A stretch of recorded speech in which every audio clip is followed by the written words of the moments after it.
What's going on, Drinking Boys? Brand new podcast coming right at you. But you know what we got to do first? We got to talk about things that generate a little revenue for the show. First and foremost, we are brought to you by the Patreon. That's right. We have a Patreon, home to exclusive content, uncensored video versions. The video versions a week before they release on YouTube. Once again, uncensored. The whole back video catalog, which involves a lot of uncensored shows that I'm not going to bother to go back and censor for YouTube. Most importantly, it just helps out the show.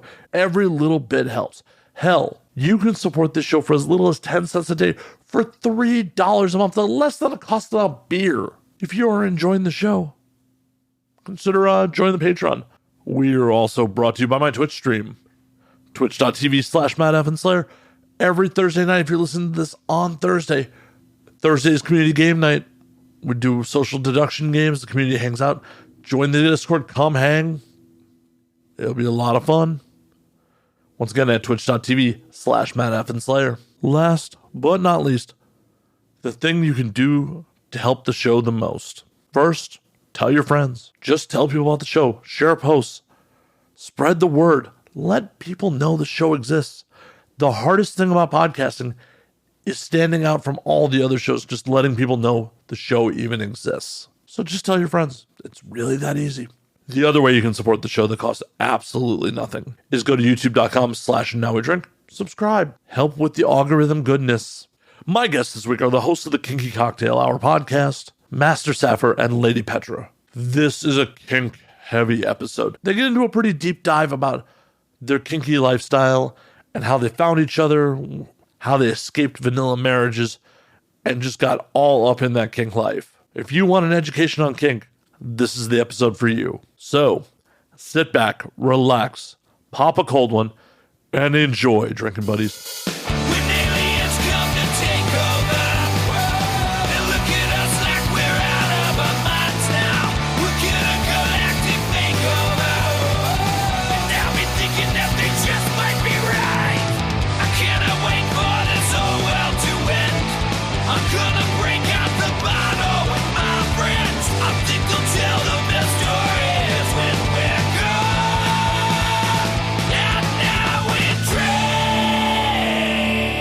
What's going on, guys?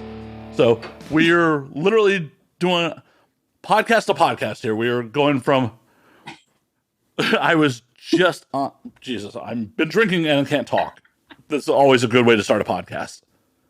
Like, oh yeah, 30 minutes of just pounding booze on an empty stomach, and I forgot how to do intros or anything, apparently. You have to record. You have to press record. Shit.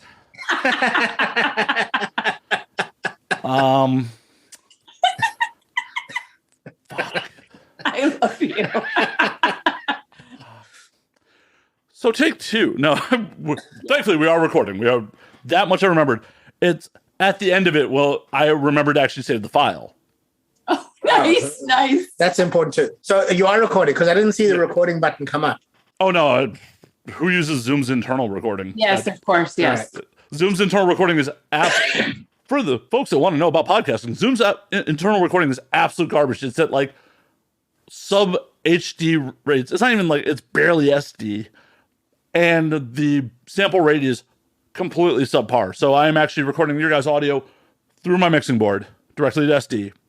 And then I am screen capturing the Zoom call. Oh, Okay, nice, gotcha. Nice. You're like a sophisticated podcaster.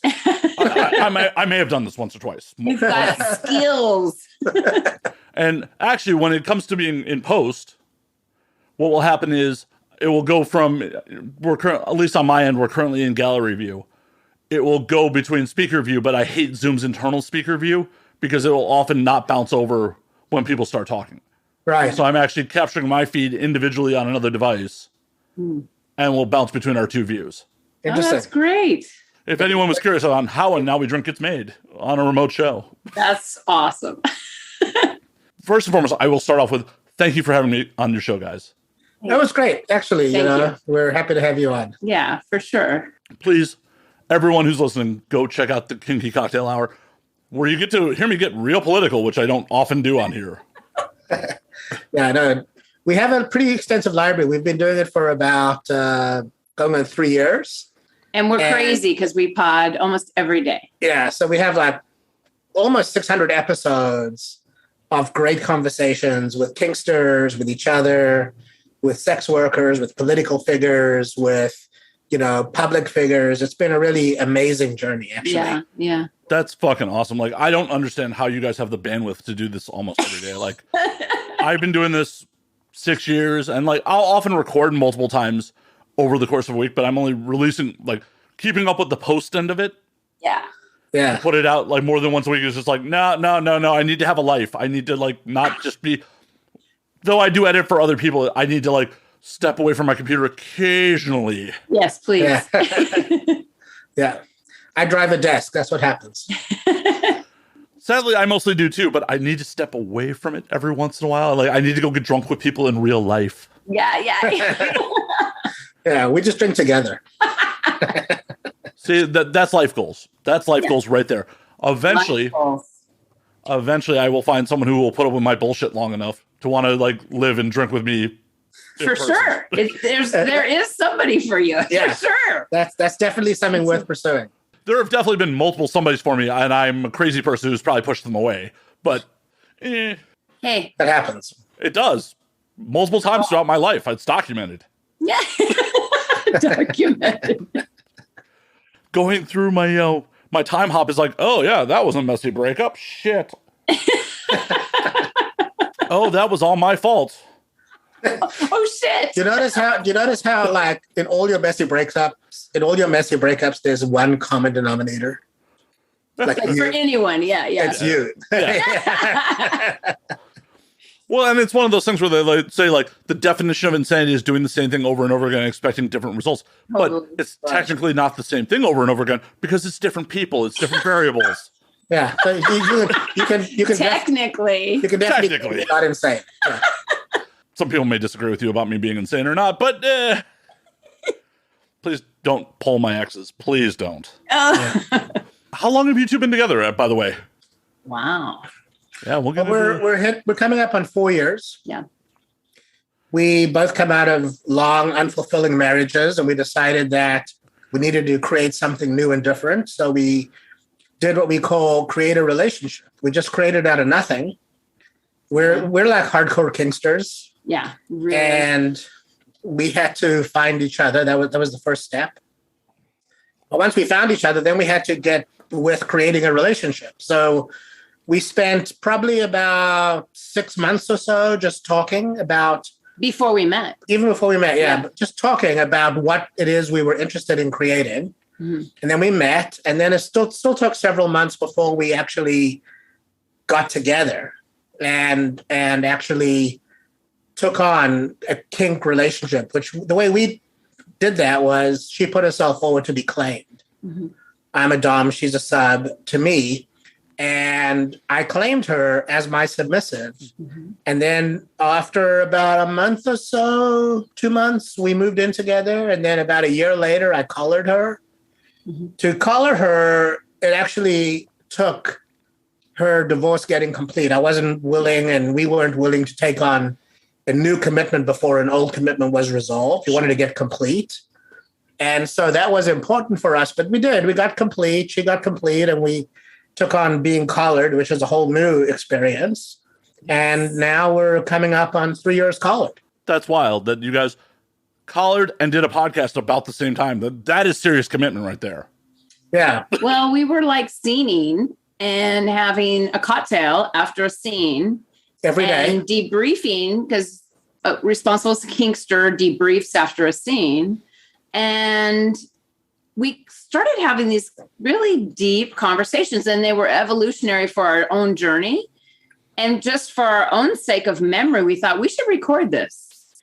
And then at some point within a couple times of recording, we're like, I think other people might want to hear this. Like, this is our journey. Like, we're the typical, like, we were in the vanilla 30-year marriages and got out.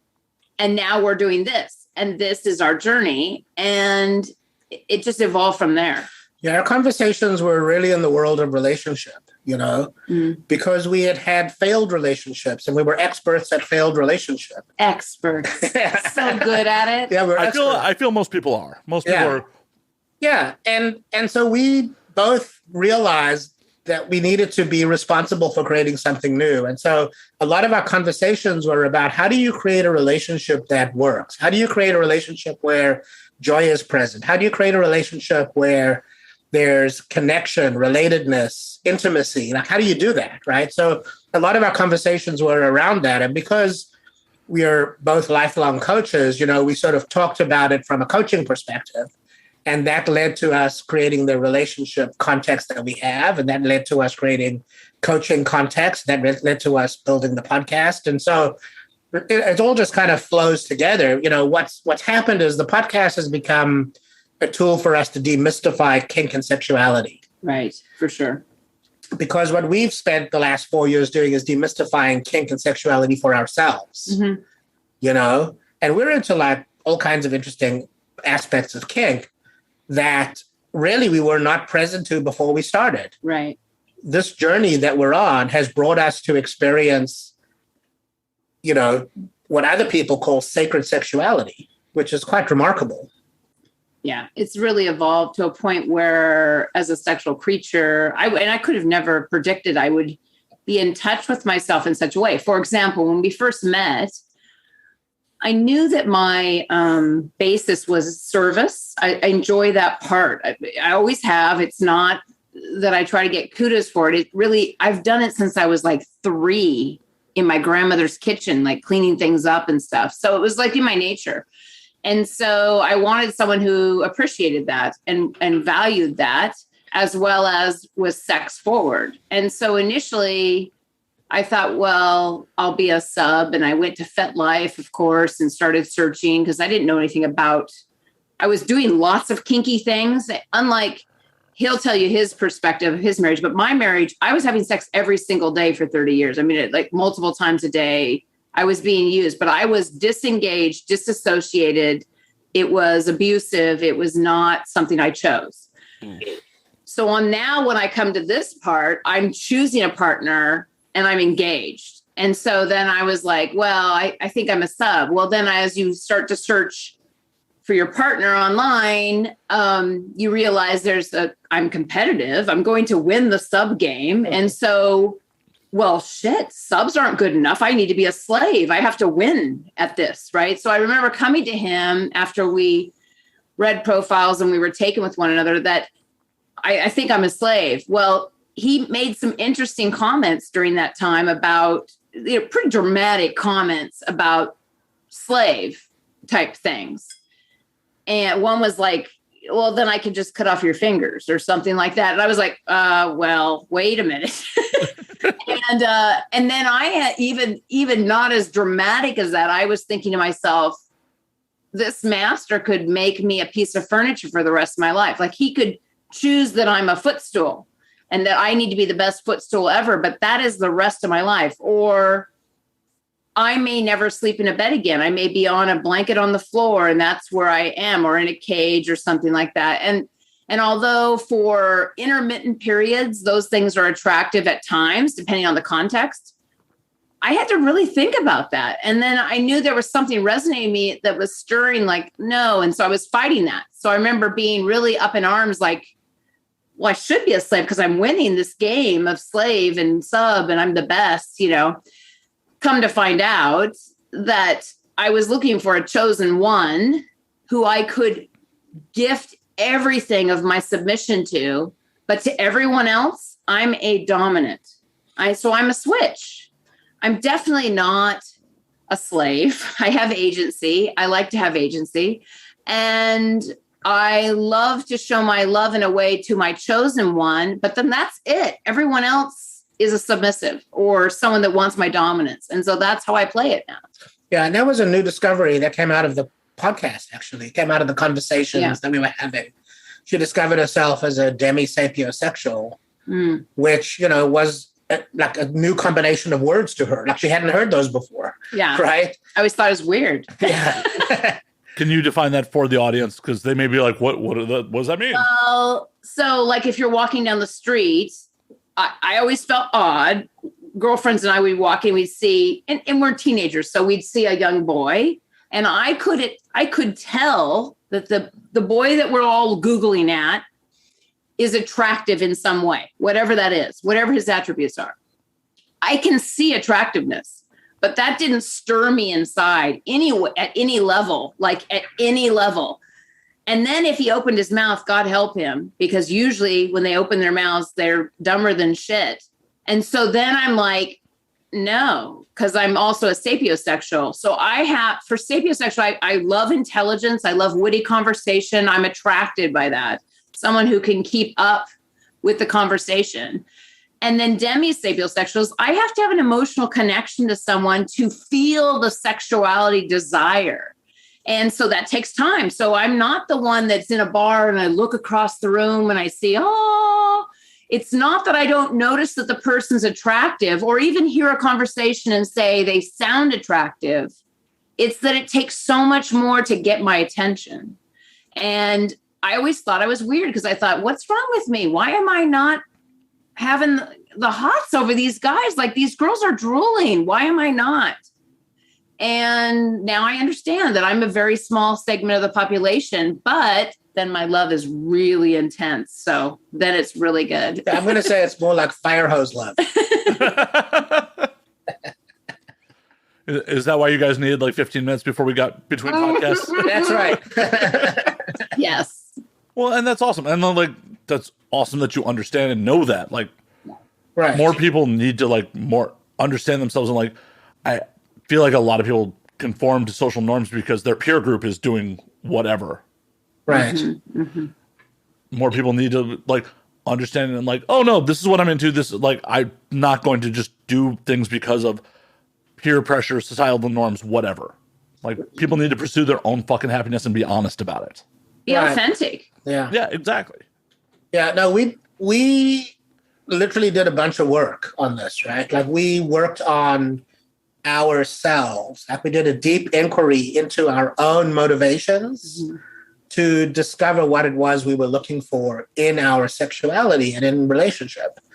And it takes that level of work to develop the level of intimacy and connection that we experience, because what we experience is out of this world. It's really remarkable.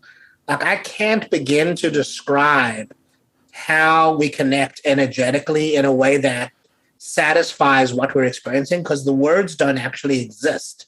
It's happening in a manner and in an experience that is energy based. It's not like the human experience that I'm used to, right? We're having almost an non-human experience in connecting. Like, we actually experience each other as one creature. It's kind of avatar-ish, like. Yeah, it is. It really is. It feels like that with the colors and the connection where I don't know where I end and he begins.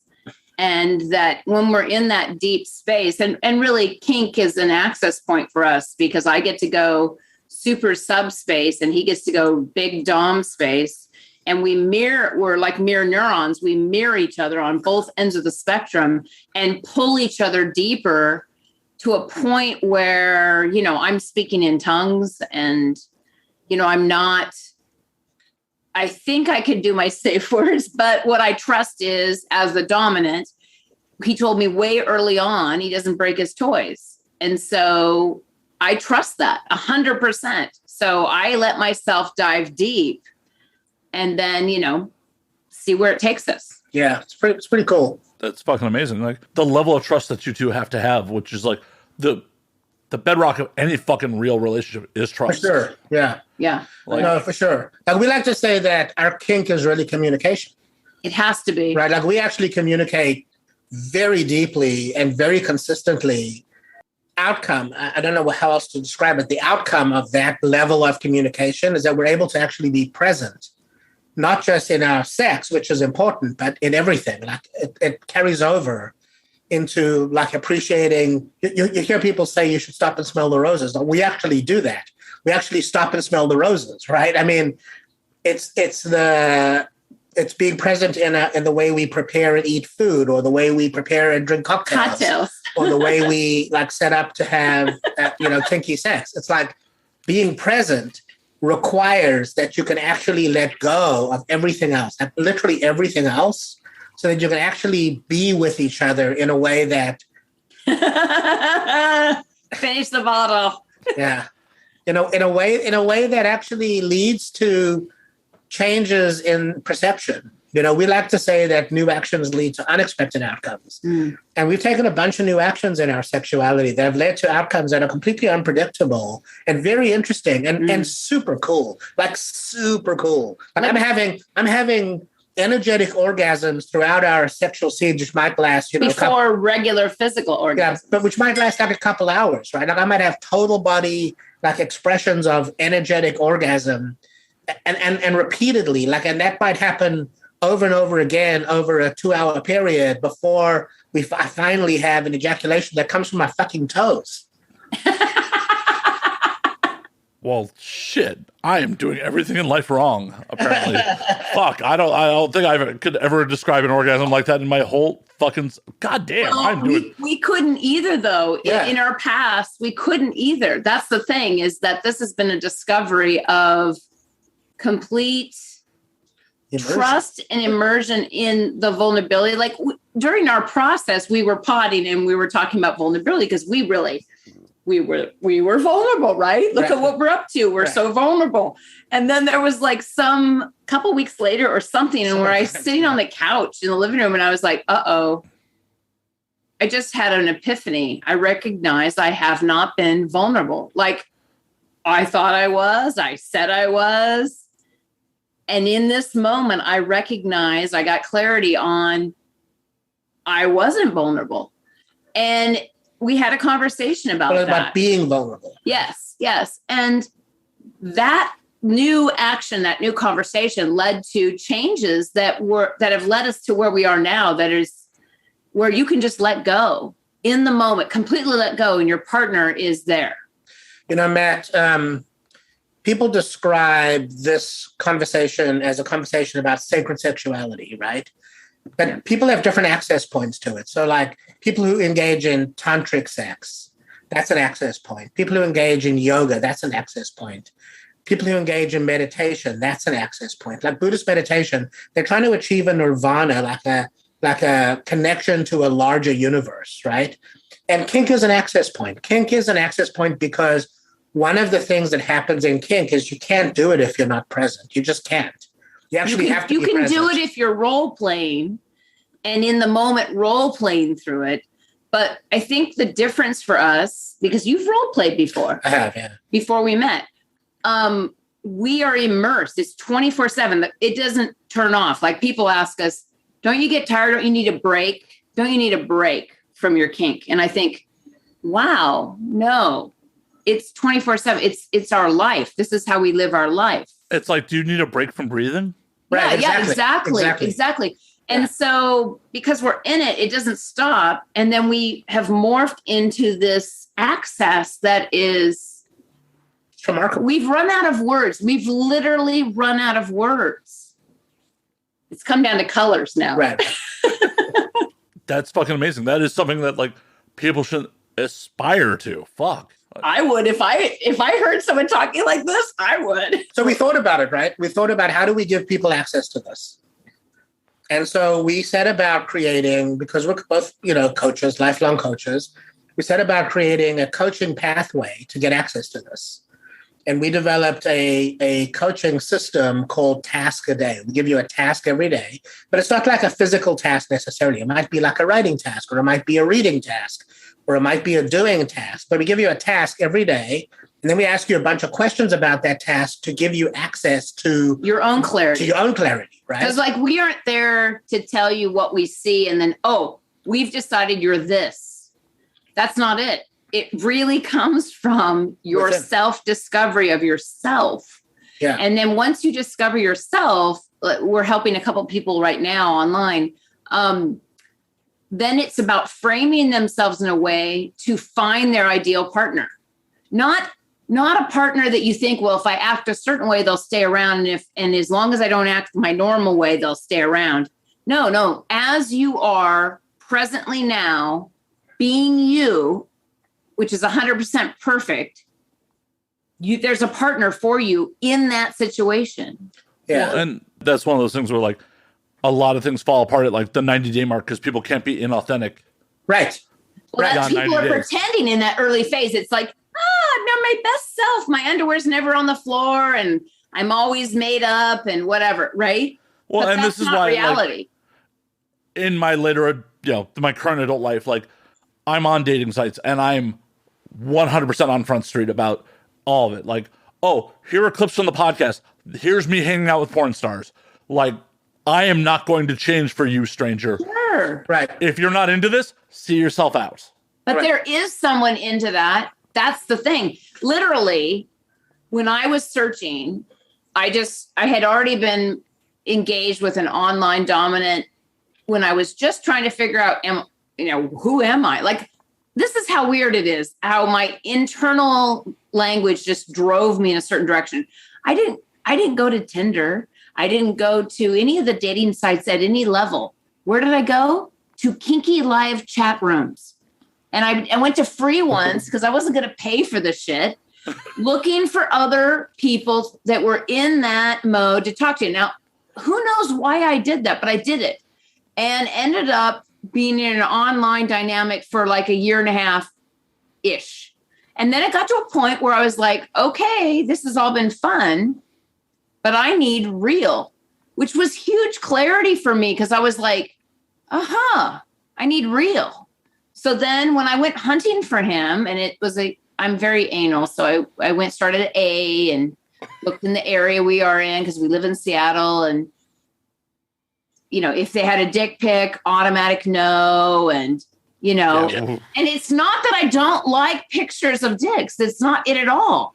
But that is not a way to start a conversation or to start an interaction. Plus, there's no consent.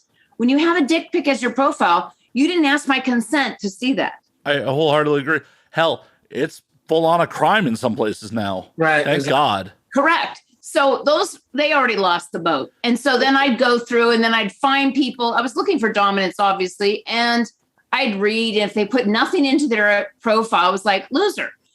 Think about it. Women use twice as many words as men. 5 times as many words. Okay, 5 times as many. And so words are important. So if a guy's looking to attract a female, you got to put words in. You got to put the time in.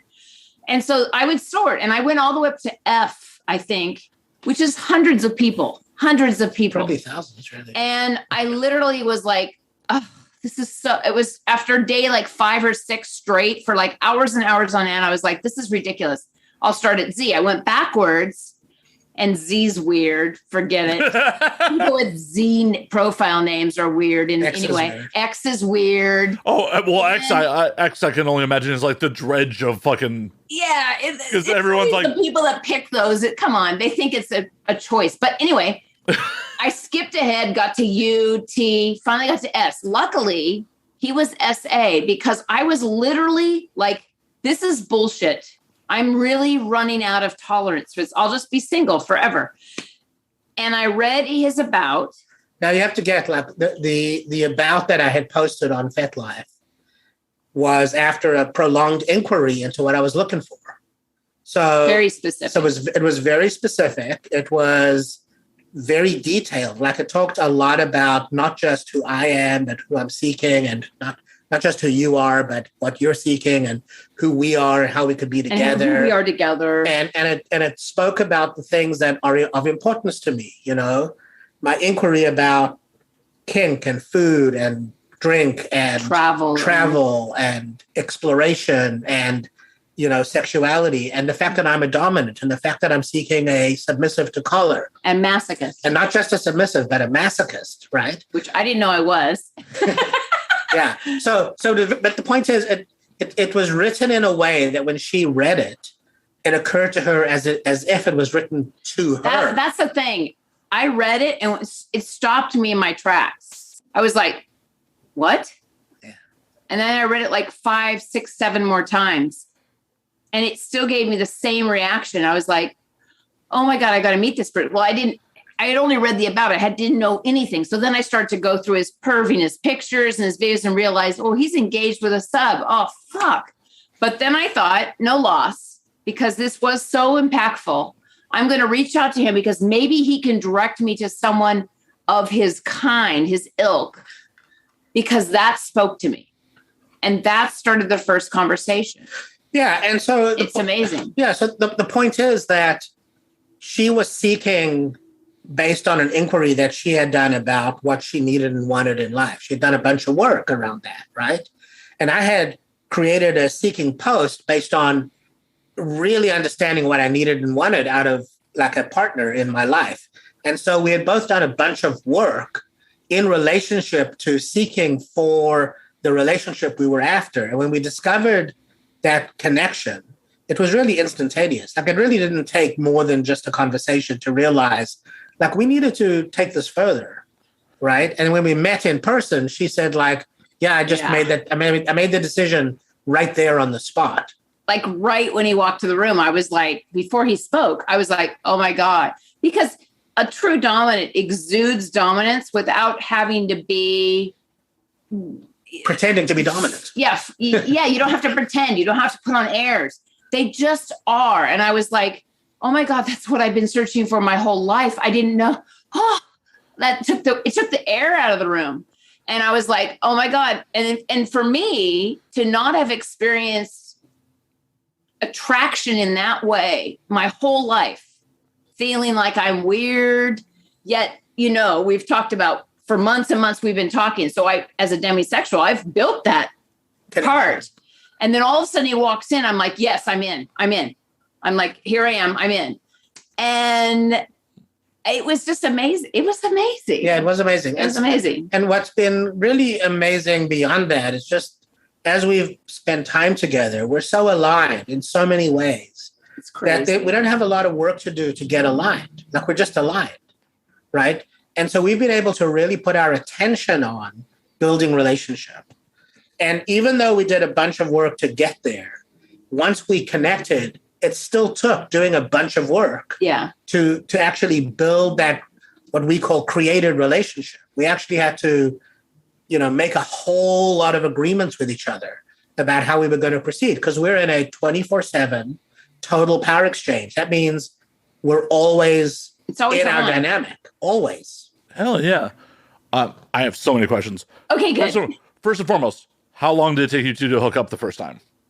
So we were talking because... So from May until June. September. June we met. I'm talking like after that initial, like walked in the room, knew this was the one. June. Yeah, it was from early May to the middle of June, so 6 weeks. No, it was March. March. Early March to the beginning of June. To June. March, April, May, June. Because this is what did it. He met me on his birthday, which I was like, who does that? Why would you meet me? You've got plans. Why would you meet? He met me on his birthday. So for one, that was like big points. I was like, what? You're a priority. I felt like it. Yeah. And then it took us until September because he was traveling to Europe. And so we were kind of apart with different traveling things before we actually got together. Yeah. And even after our traveling was complete, we still had dinner a couple times. We had we went to sit on the beach and drink a couple times. We basically got to just spend time together in each other's and presence. just get to see kind of hang with this person. And your big thing was before we start this, I have to claim you. And so you have to choose to put yourself forward to be claimed as a submissive. And we talked about what that meant, like what he planned to do in our claiming ceremony and what that meant to me. And I had to really consider all of that because you have to understand although he had tested me as a masochist and knew I was a masochist before I even knew, he was talking about things that I was like, look, I've never done that. I don't know. I'm not opposed to it, but I've never done it. So I have no idea how I'm going to react. You know what I mean? Caning, for example, I'd never been caned. I had no idea what that meant, really. I mean, because you can watch any video you want, but to be in it yourself and then to be receiving that, I was like, I'm not sure, but I couldn't resist. So I put myself forward. Yeah. It's fucking awesome. I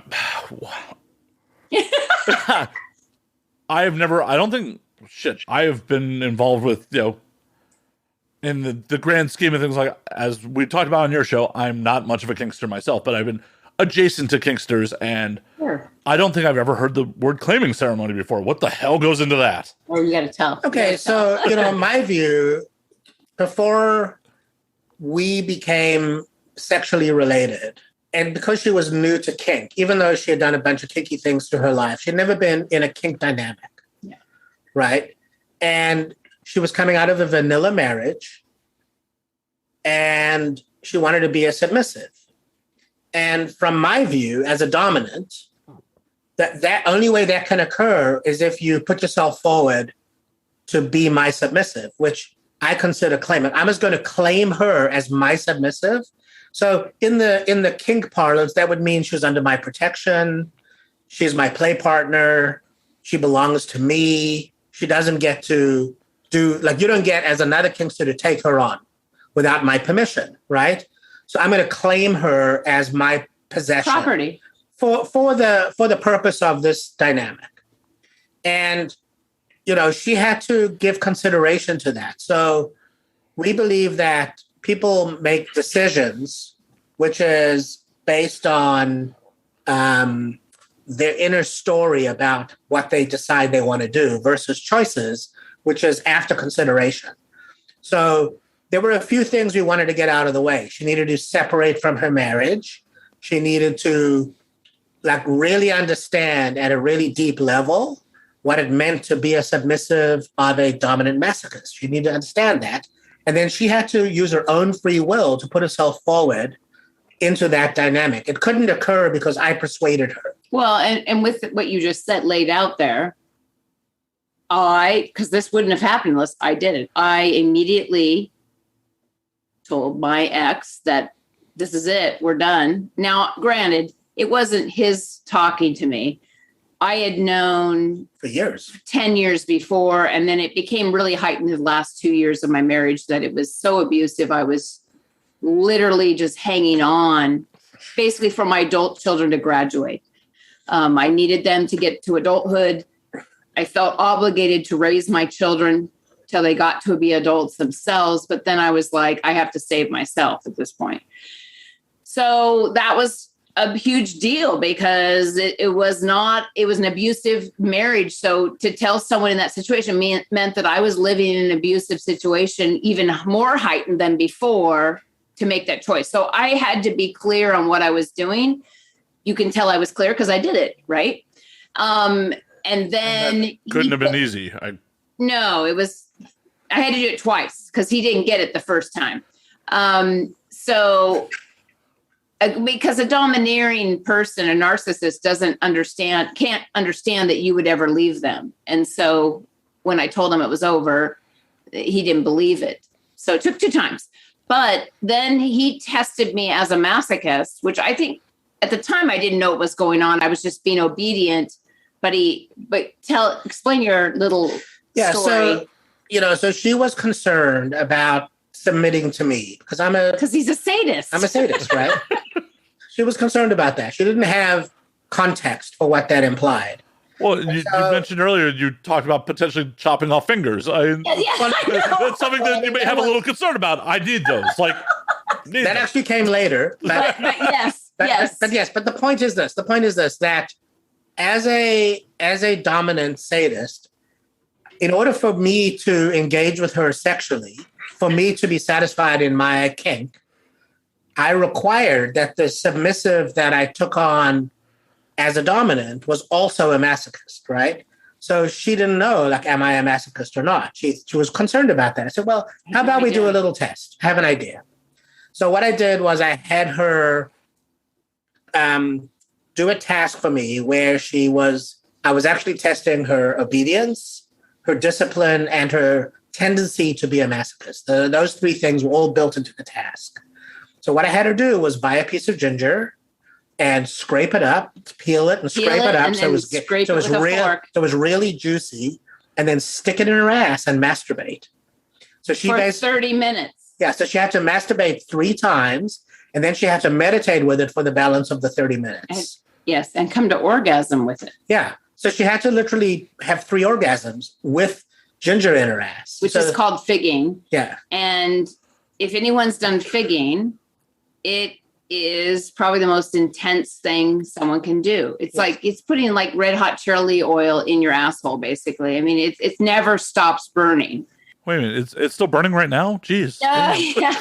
While it's in. While it's in. Yeah. And I had no idea how I would, and I didn't even know Ginger would do that. So I was like naive on all fronts. I was like, oh, this sounds easy. Just do this, and then I was like, fuck, what's going on here? And then following through with the directions and videoing it and then sending that to him. Oh, you had to self-film this? Yes.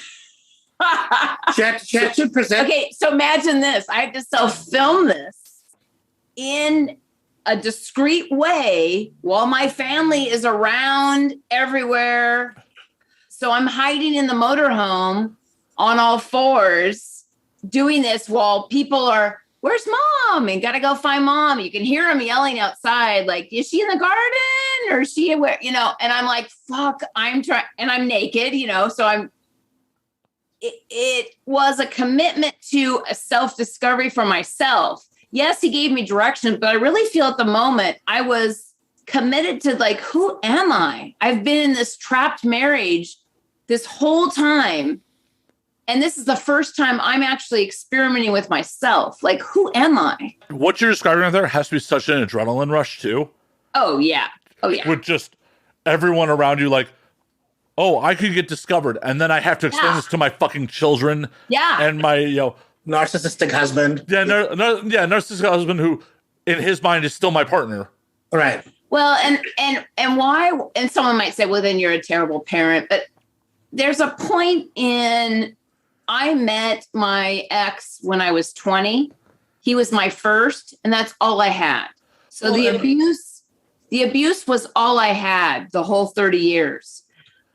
I had pretty much felt I had paid my dues. My kids were nearly grown. I was like, it's my time now. Fuck whoever says, like, you're a terrible person. Like, no, you're a person. You have wants and needs. I'm a human. Yeah. I'm a human being. Yeah. So she sends me this video, and I was walking the dog down at the park, and I get the video, and I stand in the shade so I can read it. And I watch the video, and I go, okay, I have to meet her. Because she masturbated with Ginger in her ass, and she came 3 times. And then she kneeled with the Ginger in her ass for 30 minutes, and she had an out-of-body experience. Mm-hmm. And I was like, I absolutely have to meet this woman. I absolutely do. So lead me through this. How'd you light it? Like, I want to see the scene. Like, I want the whole visual of the scene. Like, how'd you light this? Like, what was the camera angles on it? No, she literally put it on her iPhone in front of her. We're talking an iPhone where I just propped it up on a shoe and was right in front of it because I'm trying to be discreet. I'm trying to be in a certain part of the motorhome where no one can see me from windows. If they open the door, I could quickly dart, I guess. And so I thought I had a lot of time when I first went in there. And then all of a sudden the house got full of people. And now my time is like measured. Now I have to get dressed and leave that environment and have people ask, why were you in there? I was cleaning or whatever I was doing, I remember walking around that whole evening in a daze, like just what I had experienced as a sexual creature that was beyond anything I'd ever experienced of myself, Yeah. So that led to our first meeting. Right? Yeah. And that was. And then after that effort, you have to you're obligated to meet her at that point. I was. No, it was really clear to me. It was a must. Right. I mean, look, she was sexually very attractive to me, but then beyond that, she's now a submissive masochist. She's putting herself forward as a submissive masochist. So now we begin a conversation about claiming, right? So now she has context as a submissive masochist, what she's getting herself into. I have context about who she is as a sexual creature. And so now we set about setting up the construct for claiming. And the claiming was really just about her showing up, putting herself forward. Okay, specifics. Come in the house, undress at the door, kneel in a Nadu pose. Nadu is a Gorian pose. And basically, you're on your hands, you're on your knees with your knees apart, your palms are face up, you're sitting erect, you're looking straight ahead. That's the Nadu pose, right? So she's kneeling in that position. And stay there until you find me. Yeah. And I had gone out for a walk with the dog. So when I came back, that's what I walk into. Right. Which is hot. And then I sat there just looking at her, like just being with her. Right. Just being with her and just watching. Is she comfortable? Is she getting fidgety? Like how is this occurring for her? Like how is sitting in front of a dominant man who's clothed while she's kneeling naked? Like how does this occur to her? And just being present to that. And then we took her on a journey of sexuality. She got to be caned. She got to experience being used all holes. Used all holes. Yeah, being pissed in her ass, drinking urine down her throat. Yep. She was like, she really had to chained. She really had to be like, she had to get the experience of being like a 3-hole slut in the moment. And used, right? Like actually used. This is all the first night? This is all one ceremony. This is all one ceremony. Holy shit. Right. Yeah. And then she had her first experience of subspace and she got to experience what that was like. And then she got her first experience of being debriefed, right? Yeah, aftercare and then debriefing. Aftercare and debriefing. And so we get to explore, like, how did that occur for you? Do you get what you've committed yourself to? Like, you now belong to me. Like, this is now, I expect you to show up every week. This is how this goes. And if you think about it, it's all based on agreements, which typical vanilla relationships do a lot of things. Instead of agreements, they do assumptions.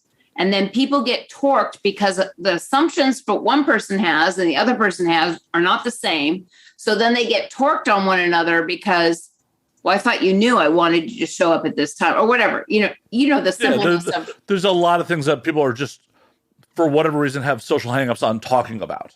Sure. Right. But with kink, it's based on consent. It's based on agreements. So whether you're a hardcore kinkster or a very light kinkster, I think the construct of kink itself helps relationship because you come up with agreements that work for both parties. It's a win-win all the time. And it's necessary. It should be the societal norm, even for vanilla relationships. But unfortunately, so many people are just ashamed to talk about whatever, like, just afraid to talk about their own wants and needs. Well, most kink, bingo. Most of sexuality is wrapped up in religious dogma. So there's a lot of morality built into sexuality. And like we just set morality aside. Like we just talk about what's so, and what we operate inside of is an ethical structure. Like it's all about ethics as opposed to morality, right? And are we of our word? If we say this is what we're agreeing to, that's what we're agreeing to, not something else. Well, and the thing about it is morality changes with society. Absolutely. There's a lot of things that are ethically fucking wrong that were morally right at one point in human history. Yes, exactly. Right, exactly. Yeah. So then I'm claimed, and then we go on this podcast journey after the new year hits, because we got claimed like in 18 something. So we spent a year claimed. And then then she got divorced, and then we got collared. And then we got collared. Yeah, right. That was awesome. So collaring is like a big deal, right? A collar in the kink world is akin to a relationship that's codified by marriage, right? It's like a commitment, but it's a kink commitment. It's not a marriage commitment. It's not codified by paper. It's codified by steel, right? And so she wears my collar. So I have a day collar on now, and I have an ankle collar on that's all the time on. And then we have what we use as our hard collar. I work a job. I'm a real person, so I have a job. So I don't wear my hard collar because it would scare the natives. It's a real steel collar with a ring on it. It's a heavy steel collar. It's too much for everyday work. So we have a day collar that I know I'm always attached to him all the time. And that stays on all the time. And then we put on the regular collar, or our regular collar, when I come home for the weekend and that kind of thing. Yeah. Nice. Yeah. And so collared, we lived together from, I would say, December until about March when we started putting. And then like COVID happened right after that. And so that was actually cool for us because it was really cool. Because she got to work from home. It was so great. and we got to literally spend 24 hours a day together for the first time. Scening every day. And we scened every day. We podcasted every day. And we literally engaged in this deep inquiry into human sexuality through COVID, which was fucking amazing, actually, you know. And after that, we just kept partying, and then she had to go back to work, so we reduced the frequency to every other day. But then we did Anal April. Yeah, so then we did Anal April, which Anal April was kind of a sweet example of a power exchange dynamic, right? So I said to her, guess what? We're going to do Anal April. And she was like, okay, because she's my submissive, right? So then we had to discover the rules. Like, what are the rules about Anal April? So we went for a walk and we had a conversation about the rules. And we said, during Anal April, you don't get to touch your pussy, and I don't get to touch your pussy sexually. You can wash yourself and clean yourself, but that's it. And because, you know, she's obedient, I didn't have to put her in chastity, right? Yeah, I'm obedient. I don't play the game of like breaking the rules. I'm very much a game player. So you're not a brat. I'm not a brat at all. Not at all. Not at any level. So for me, it's like, great. I get a test to test myself, which enhanced the whole experience of Anal April. Truly, I think sometimes, and no disrespect to all brats, but by being obedient, you really get to stretch yourself in ways where you don't allow for the mistakes to happen. Yeah. And you don't know what's on the other side of that test that you're doing, but I do now because I got through it. So here's a way to think about it, right? So like if you boil water, you get steam, right? But if you almost boil water and it's just hot and you're not making steam, you can make tea. And the difference between tea and steam is with steam, you can literally move a train, right? But with tea, you can just drink tea and that's it. Right? Possibly, conquer Hong Kong. But wait. Yeah. So the point is that when you do something with 100% participation or commitment, it actually produces a change of state, right? Yeah. So her completely obedient participation in Anal April meant that we only had anal sex every day for a month. And the impact of that was we discovered new aspects of ourselves as sexual creatures by exploring anal sex. In unexpected ways, too. Yeah. Because we thought, we made assumptions, I think. Of course. We thought it'll just make us way more want anal sex only. And what it was is we actually both missed the pussy. Yeah, we did. And in a way that we didn't know we did. And that codified how we seen even. Yeah. In the way we give respect to equal parts of things we enjoy. And she got to experience anal orgasms so I did get that. That was really cool. She had been having them. She didn't recognize them as anal orgasms. So now she got to recognize them. Yeah, now I codified them. So after Anal April, we said, okay, so that was really interesting. So now let's explore hypno-kink, right? So now I'm hypnotizing her to get her into a trance state sooner. So I drop into subspace faster. Because normally with kink, there's a process where you drop into subspace. And when she's in subspace, she's in a trance state. That's basically what subspace is. And she experiences sexuality differently in that state than when she's not in a trance state, right? Mm-hmm. So what I wanted to do was get her into that trance state sooner. And so I created a script where I got her into a hypnotic state so she could experience what I call a mouthgasm. Yeah. So when my cock goes down her throat, she has an orgasm. So this is when he proposed to me. And I said, okay, I'm game. But I was like, I don't know if you can have a mouthgasm. I don't think that's possible. But it took us about a year, right? About a year. Yeah, 6 months to a year. Yeah. And it's happening now. Well, so it's amazing. In so many things, mind over matter. Like if you believe it can happen. You have to be committed to the task. And really all in without your story or anything getting in the way.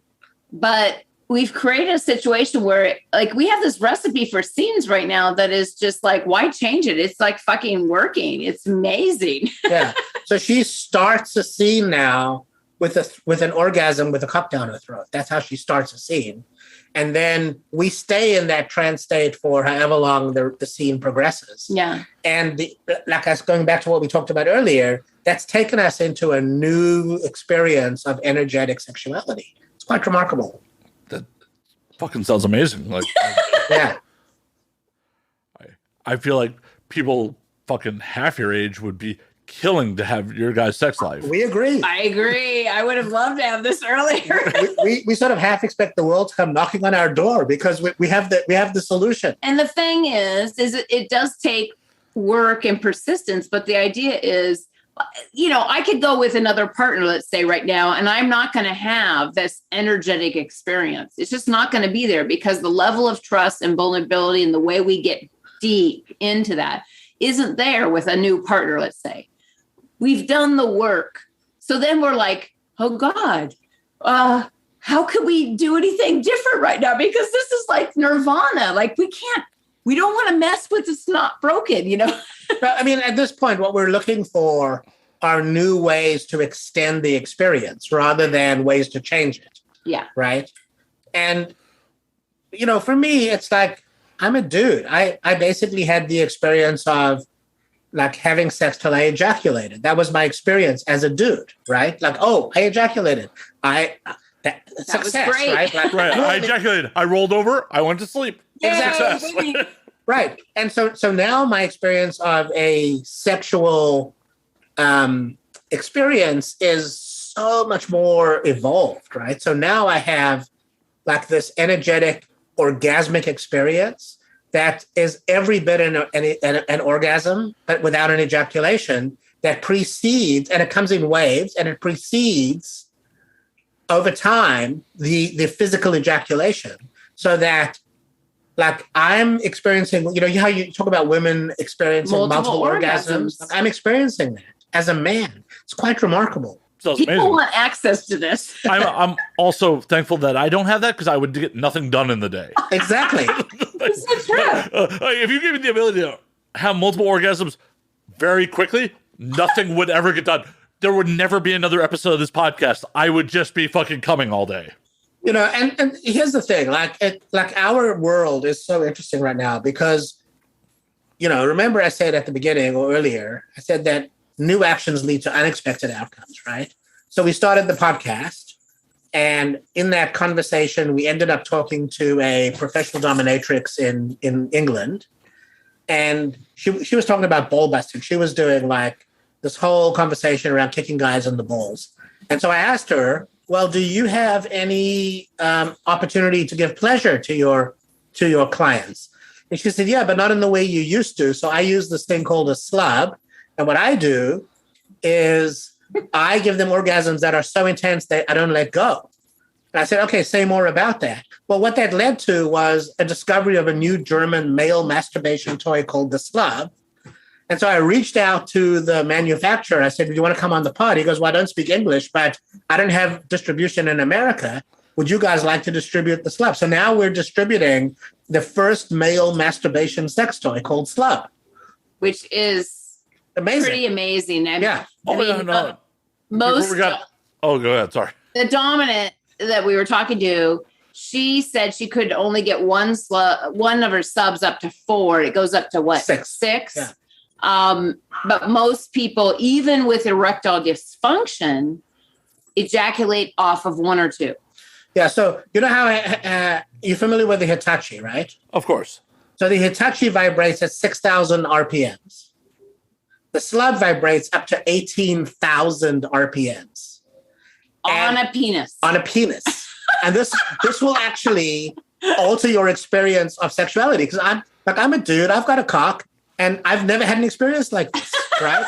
This is mind-blowing. Before we got on, I actually watched, because you guys had a slub promo video. Yeah. I went and watched it. I'm like, I'm not sure I want to stick my dick in that. Like, I think this may ruin me. This may ruin my life. Like, on one hand, it's like, that looks kind of fun. On the other hand, it's like, it's intimidating at first, but it's not latched onto you. It's actually supposed to be loose around. That's because loose, it's the vibration itself that creates the erection. It's one of those things where, like, back in the day, they told me, like, don't fuck on ecstasy. It will ruin normal sex for you. So looking at that, they're like, I'm not sure I want to use it because it just made, like, how can I go back?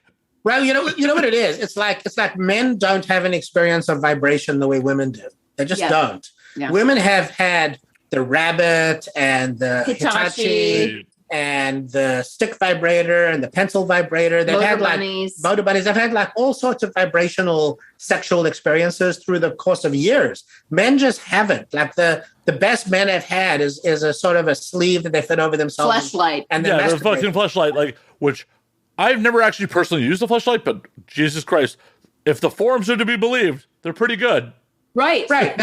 Now, compared to that, this is 10,000 times different. And it's cool because they're developing no hands. So obviously you holding the tool or it being no hands, or even better, the partner holding the tool and tormenting you with additional, like, I've come up with ideas of like keeping it near the base where it hits the nerves that cause erection and then playing with the head of the cock. You know what I mean? And so you're getting someone who has control over what's happening to your body, but saying, no, you can't come yet. One of the things that was really cool about that conversation, and I keyed on, was this mistress, Diana von Rigg. What she said was, it even makes men who are flaccid come. And I was like, holy shit, really? Because the population's aging. Yeah, so check this out. So there are two sets of nerves that cause a penis to get erect and ejaculate. One set is oriented to erection. One set's oriented to ejaculation. If you have a prostate issue or you have erectile dysfunction where you can't get erect, you can't really stimulate the ejaculation nerves.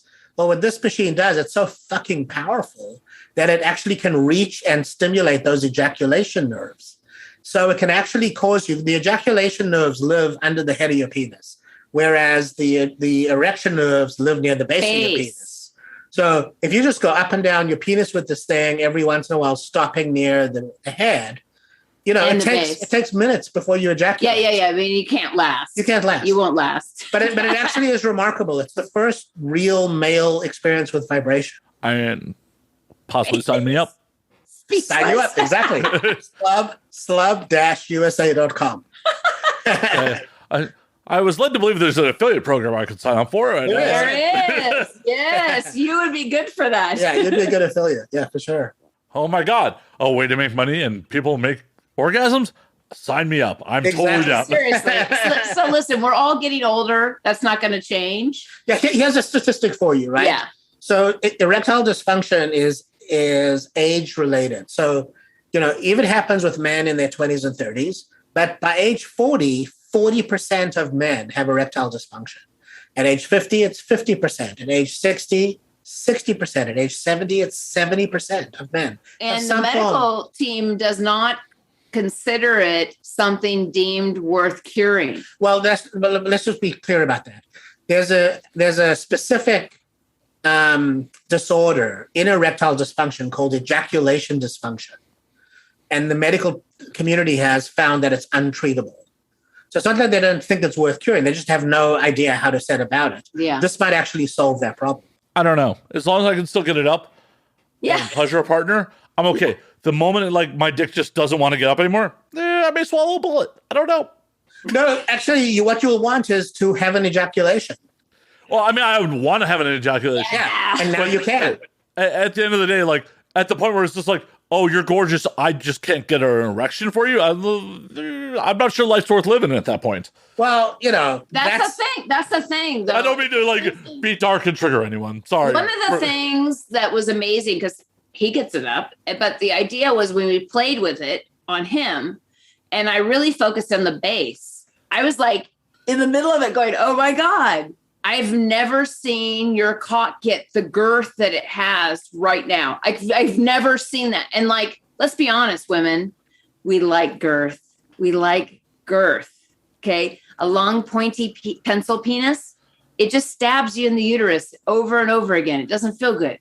No, okay? For the most part, I do know, I have a couple select friends who are like, no, I want my cervix bruised. I'm like, I'm not here to kick shame, but that's your thing. All right. Exactly. But I'd never seen it like that.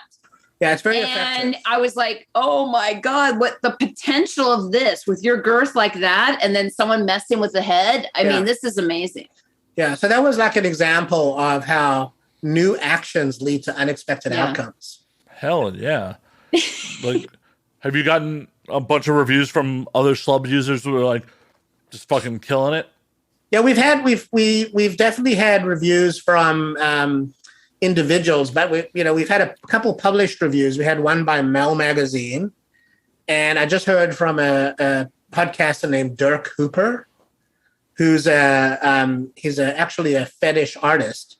And he just sent me a note saying that he reviewed the pot. He used the. He just used it. And he was like, "Oh my God, this is amazing! I'm going to give you a great review." So I'm excited to look at that. But because we're new to the United States and Canada, we're just starting to acquire those reviews. Yeah. Hell yeah! I'm going to pause for 1 second because the liquor is running through me. Yes.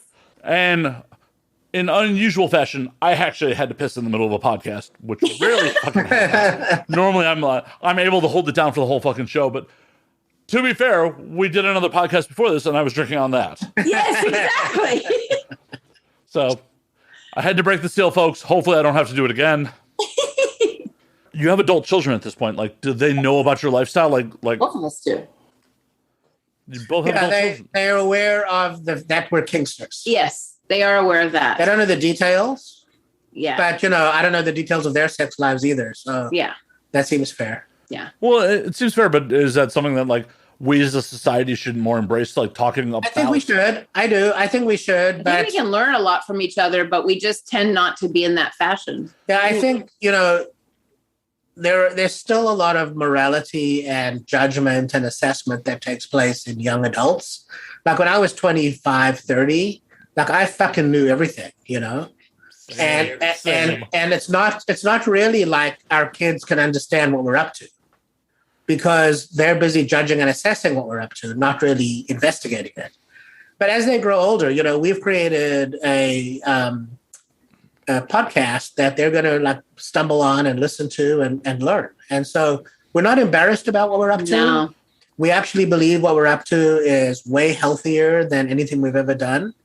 And the fact that we're having like killer sex is something everyone should aspire to.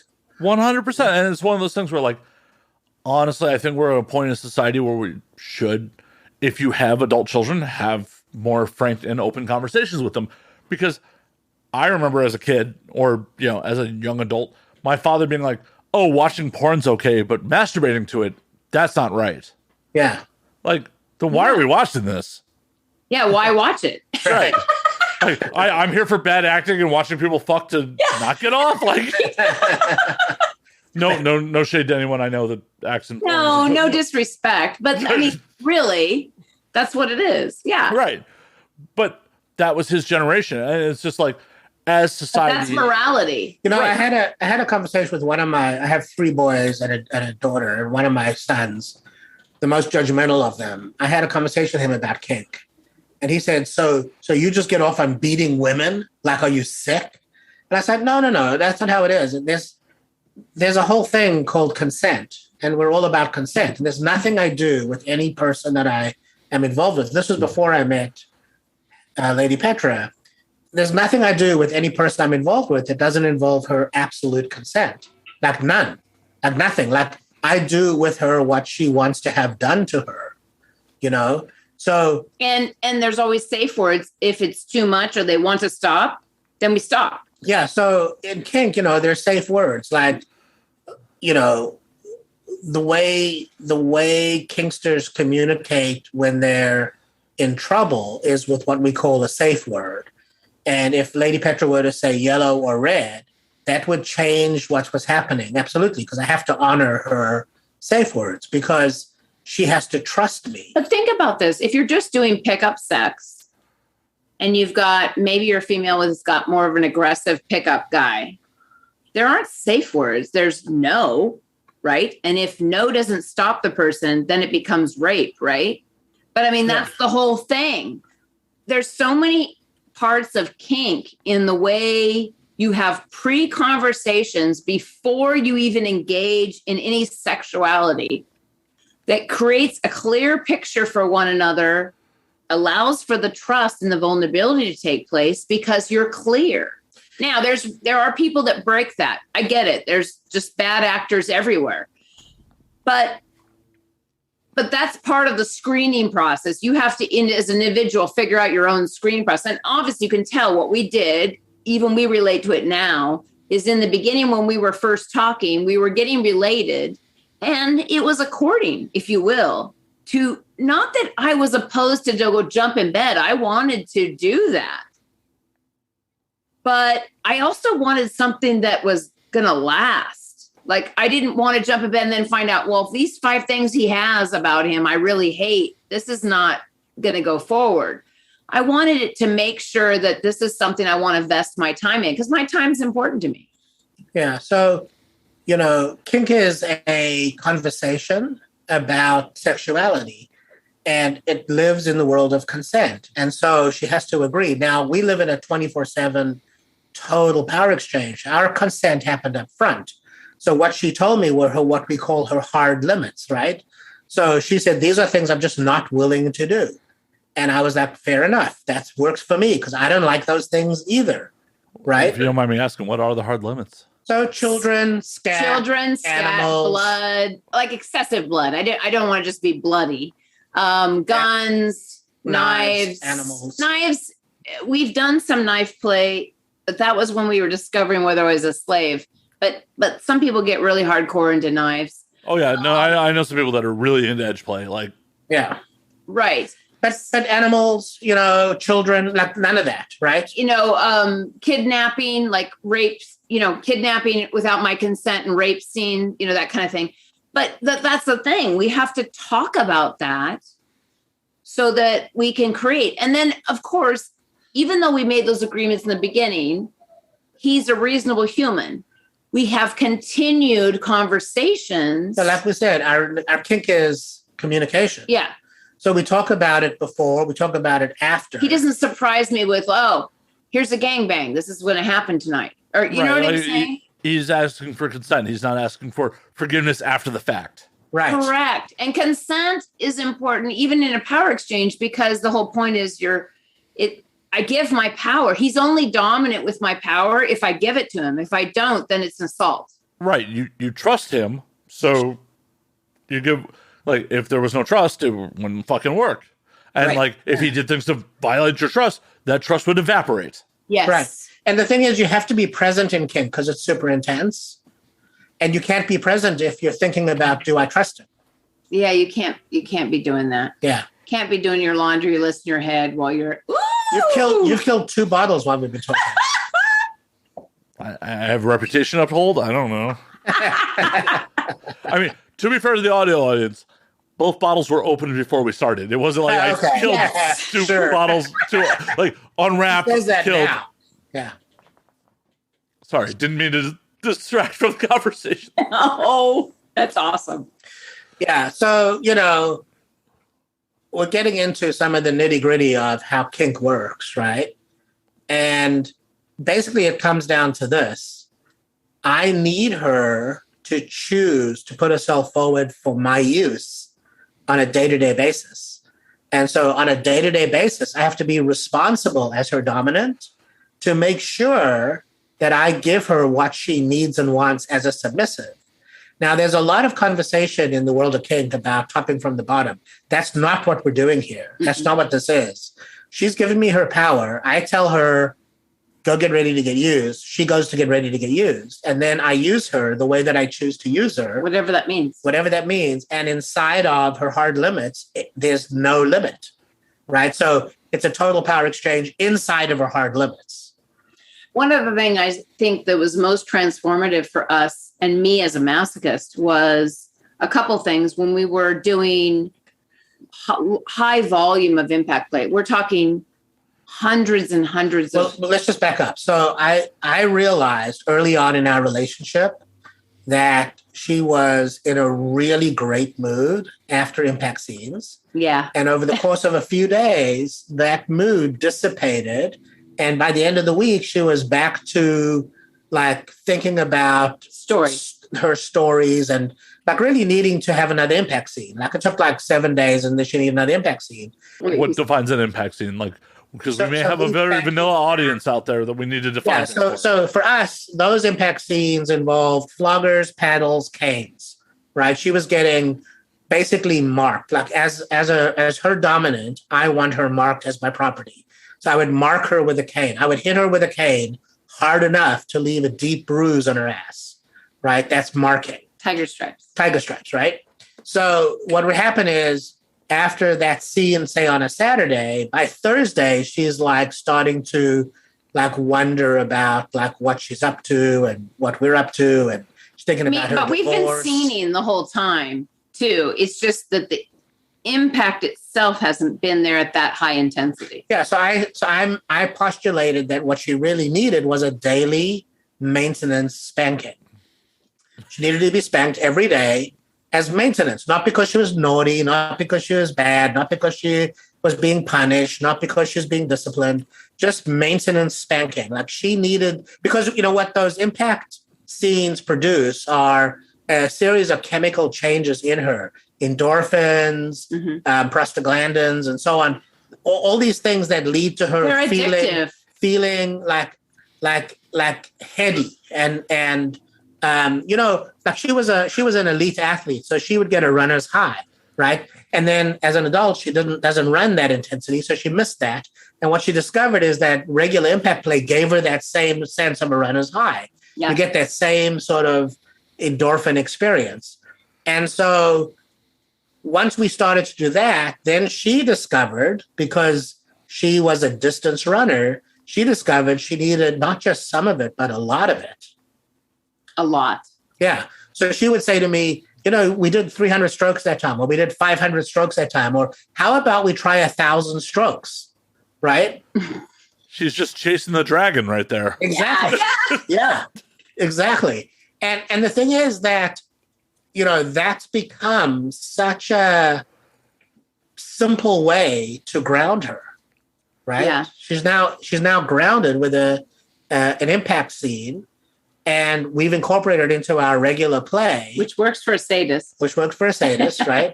But we've got it to where, because our scenes are so intense, we normally scene like every other day now, because it's super intense. Because it takes us it takes me at least and her a whole day to recover. Yeah, recovery is important. Like any athletics. Yes, exactly. Yeah, we're sex. We need our rest days. We are sex leads. Yes. I don't know. Yeah. What is the preferred tool of the trade in the impact scenes? Yeah, so I like to use a heavy flogger. Like heavy. What we see at most of the Dom cons and things are these little wimpy little fine things. This is heavy flogger. He's going to go get it. I am actually going to run away and grab a toy that my mother gave to me real quick. I'll be right back. Do it. You should bring out the carpet beater, the flogger, and the paddle. So this is a heavy buffalo hide flogger. These fronds are pretty heavy. You can't really see it on this thing, but they're thick and they're heavy. And this whole thing weighs a lot, and it's perfectly balanced. And I can swing this and hit her with like pretty intense strokes hundreds of times with this thing. And that's one part of it. And it starts with 200 or 300 of that. Yeah. And then it moves to. So this is a carpet beater. This thing that. This is a carpet beater. This thing hurts. It's made out of wire. Plastic wires. Yeah. And it's also really well balanced. And these things. The surface area is tremendous. This thing hurts. It turns her ass really red. I can only imagine. I can only imagine. She said it hurts like fuck. Yes. That's her words. Yes. And then I use a leather paddle. Right? So we have the leather side. Oh, it looks studded inside. And then we have the studs as well. And she has several hundred strokes with this. Nice. Just to warm up. That's the warm up before I cane her. And then the caning has transformed. What's this? This is something my mother actually gave to me. And it looks like it's like cat of nine tails. It's a cat of nine tails, and this handle is filled with birdshot. To give you an idea how much weight it's heavy. Heavy. Yeah, how heavy this fucking thing is. So it doesn't seem like it's balanced because the. Oh no, it's definitely not balanced. Yeah. The thing about you can definitely get some. Yeah, well, I'm not. I don't think. The thing about a good flogger is that it has balance, because it's got to be something that you can Well, because generate. you're throwing it hundreds of times. Yeah. If they're not throwing it hundreds of times, they don't need it. They don't care. I've got other floggers that aren't well balanced that I just don't use because they don't like lend themselves to the rhythm that I like, right? Well, one of the things that's amazing though is that he'd always told me he marks his property. So that was the caning part. And we started with the cane. He's going to go get his cane. Nice. We started with the caning, and initially I was just taking whatever he would give me, 3, 5, whatever strokes. And then he could read my body language and then would stop. But one of the times we were playing, I said, thank you, Daddy, for my mark or something like that. And then we were, because he usually fucks me in between the cane strokes. And so then I asked for another mark. I said, can I have another mark? At a point where he was like, not like waiting, like he was like, what? And so then that started us on a path of the agreement is that he will tell me it's ready to start caning, and he will always give me my first mark because he marks his property, and it could stop right there if I wanted. But then I asked for whatever marks I want. And I don't know what it is because I am a switch. By giving me that little bit of power control over my masochism experience, now we're up to like 25 strokes. And these are heavy canes. But this is a heavy cane. It's been soaked in linseed oil. Yeah, it's heavy. It's soaked. It's got a lot of mass to it. It's a fucking beast. And it hurts. But it's designed. But you have to hit me so hard now because I've got a toned ass. She's been flogged so many times and caned so many times. Like you're talking about daily spankings, weekly markings for 4 years, right? It takes a lot to mark. So she's got a very seasoned ass. And so I have to mark her. In order to mark her, I've got to produce a bruise that's deep enough that it actually marks. Because if I just hit her lightly, it doesn't mark.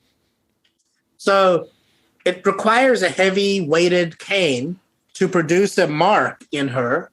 And like she said, she's now requesting up to 25 strokes with a heavy cane by somebody who marks her. And that's a little bit of a mindfuck as a masochist to say, I'm asking for my next blow. And she's being marked by a sadist who hits her with a lot of force. He doesn't ease up. Right. And because I'm about marking her. So I'm hitting her with enough force to mark her.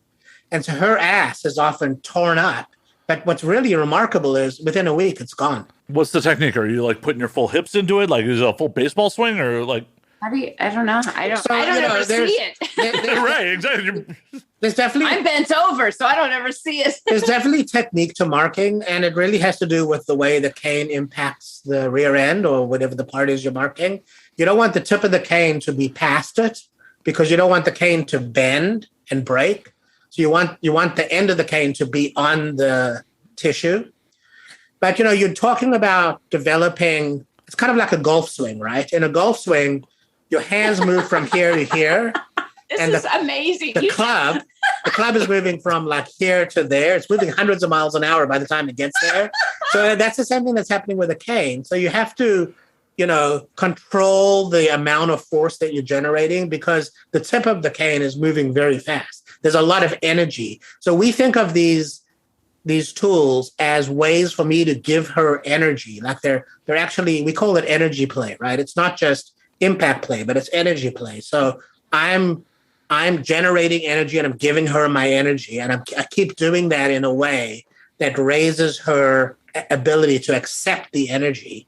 And that sort of is an access to an energy experience that we have together that in between, like after an impact scene and then I fuck her, like we both experience energy that is definitely in the world of energy play. It no longer is in the world of sex. It happens. It's not like I'm fucking her, she's getting fucked. It's like we're connecting energetically. Like it's almost like, I like to describe it like the cilia on my cells in my penis are interacting with the cilia on her cells in her vagina, kind of like Avatar, where you get that like electrical connection. Tail to tail. That's how it really feels. It's really quite remarkable. Holy shit. Well, and then sometimes when I went to like 25, and that's happened all this year, like my numbers have jumped this year. There's been reasons I've stopped, not because of the pain, but because I was starting to fall so deep. I didn't know where reality was. I was starting to lose a sense of myself enough that I wouldn't be able to communicate anymore to stop, like, or anything. And I made it, and I remember telling him I could have gone on more. I really felt like I could have gone on more, but I stopped because I couldn't control where I was diving. Yeah, so that gets at what's the responsibility of a dominant, right? And so my responsibility is her well-being. So I've got to be responsible in the scene. So while she's going into subspace and getting impact, I'm in dom space and also having to be responsible for how she's physically responding to me so that I don't take her past a limit, right? Mm-hmm. So that's one of the impacts of being on the other side of that conversation. Yeah, that sounds like a crazy balancing act of like making sure you're getting yours, but also making sure that she's okay. That's right. Yeah. In a state where it's an abnormal state, a mental state. It's a mind state. And it's interesting because aftercare for both of us, because we both have aftercare, although he self-aftercares and he's aftercaring me. I'm usually just conked on the couch and passed out. And because I'm on the low end of the spectrum and I'm trying to regain my consciousness. And he's on a huge high. It's like super adrenaline high. And so he has to sit and try to calm down and have a whiskey usually to slowly sip over an hour to try to bring himself back down to a point where, we meet each other at some point. Yeah. And then after that, we normally debrief. And it might take her several hours to come down. Yeah, sometimes I'm up for a long time. Because the intensity of those scenes is really more than anything that normal people experience. I've never had regular sex and felt like that. Like I've been like regular sex, orgasm, done, roll over, sleep. That's really what it's been like. This is a whole different experience. It absolutely sounds amazing. Like you're selling me. Like maybe I should go out and like experiment more. Fuck. We are enrolling you in sacred sexuality. Yes. Fuck. Is there tuition I got to pay? It's a little tuition. Yeah, it's not a lot. Yeah. I don't know, man. I don't want student loans to. Yeah. The interest rates will kill you. Like, do I have to go to Fannie Mae and be like, so I'm enrolling in sacred sexuality. What's the interest rate on this? More people should be taking cues from you guys like that. Like for the audio audience, both of them are older. Like you guys are later on in life. Yes. You are fucking killing it much better than any fucking 20-year-old like out there. Oh, for sure. Yeah. Oh yeah. If I could have one thing, it would be that I would have this experience earlier in my life. Like we would have met earlier. Yeah. Yeah. Because, there's a whole societal process to get into relationship and marriage, right? And that's why the divorce rate's like 50%, maybe more, just for first marriages. Because we don't really get connected sexually. What we decided to do was begin our relationship on the basis of our sexuality. So we decided to have a sex forward, kink forward relationship. We were going to relate to each other as sexual creatures first. That was going to be our first way to interact. And out of that, we would build relationship on top of that. Well, we discovered that the sex was great, and we actually liked each other, and we were aligned, and we wanted to build relationship. And so the kink and the sex came first, then the construct of relationship developed, and then she started to have feelings of more intimate related, like loving related, like feelings, right? And that led to a and deeper I espoused connection. that early too. And in fact, I too was on my own journey of like full self-expression, and I was like, I have these feelings. I can't deny them, that I have them for him, because they're unlike any feelings in my past of what I knew love was in a romantic way, right? And I was worried, like, to say something like to someone, sometimes in a relationship, that's like the kiss of death. Like, oh, that just killed a relationship. But I was willing to risk it all, because up to that point, I felt like even if he gets scared and runs away, I haven't lost anything by what I've learned about myself in the time we've spent together. This has been transformative for me, and this will guide me in my next path, right? So I just kind of told him, even though it was scary for me, for sure. And I knew he wasn't expecting it. And I just told him I was curled up in a ball I'll tell you, across the room telling him. I'll tell you how out of touch I was. I thought when she said, I have something to say to you, that she was going to say she's moving out and she's moving on. That's how out of touch I was. Oh, right? no. And she's like, actually, I'm in. I'm all in on this, right? And I just had to accept that that's where she was. And it took... And it was okay that he wasn't there. I wasn't looking for him to tell me back, like, placate me. Yeah. I was like, I just have to say this. And I have to get it out there. And you can do with it what you want. I have no expectations on it. But this is the first time I'm experiencing this. So I'm going to say it. So what was your reaction in the moment? Yeah, what was it? Well, I was like, okay, good. Yeah, that's what he said. He said, okay, good. And I was like, well, you know what I said was... I mean, that's a little rough reciprocation. They're like, I just poured my heart out. What I said was, okay, good.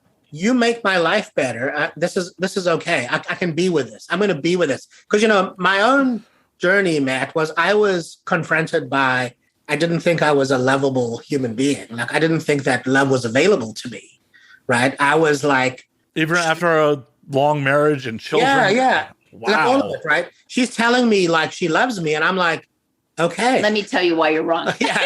Because, I spend a lot of my effort finding evidence why I'm not lovable, right? So for me to be able to be with somebody telling me she loved me was actually a big step for me.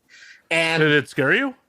No, I wasn't scared because I had already, like almost a year and a half before, made a choice to seek intimacy. Like I'd made a choice. And in that conversation about that, I had to be present to, I can't say who's going to show up. I'm just going to be present. Whoever shows up, I'm going to accept whatever they show up with. And I'm just going to be with that and see what it's like to be somebody who's loved. Because up till then, I didn't think I was capable of actually being loved, right? So when she says, I'm feeling loving feelings toward you, I'm like, okay, good. You make my life better. I'm going to be with that, right? And I was okay with that. Because that's the beauty of a relationship is it's not always a projection on your partner and you're looking for this reaction. It's a personal growth for yourself to say, wow, I've never been able to say that. Not honestly. Like I said the words when I was married, but that's what society told me. That's about looking good. That's what I'm supposed to do, right? I didn't have those feelings. Now that I have the feelings, I realize now I didn't have those feelings.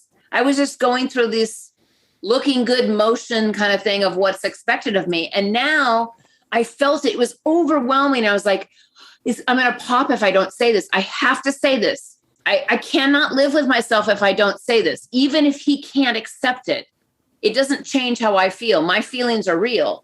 And so I just said, I have to tell you this. Yeah. And that started the journey. Yeah. Yeah.